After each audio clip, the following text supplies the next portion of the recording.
Hech o'ylab ko'rganmisiz? Bolalar massajini qilib oyiga 45 million daromad topsa bo'ladi. Bugungi kunda bolani o'rtacha massaj qilish narxi 150 ming so'm. Aytaylik, kuniga yo'q deganda ikkita bolani massaj qilsangiz, bu 300 ming so'm. 10 kuni 3 million so'm, bir oyda esa 9 million siz daromadga chiqishingiz mumkin. Xo'p, aytaylik, endi siz kuniga 10 ta bolani 150 mingdan massaj qiladigan bo'lsangiz, siz kuniga 1,5 million so'm daromadga chiqdingiz degani. 10 kunda esa bu 15 million bo'ladi. Bir oyda esa 45 million.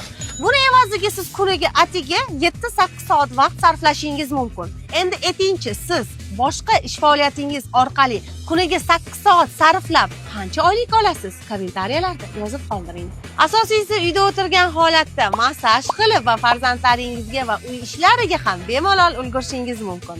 Agar siz ham uyda o'tirgan holatda massaj orqali daromadga chiqishni xohlasangiz, kommentariyada massaj so'zini yozib qoldiring va men sizga bepulga massaj video darsliklarini tashlab beraman.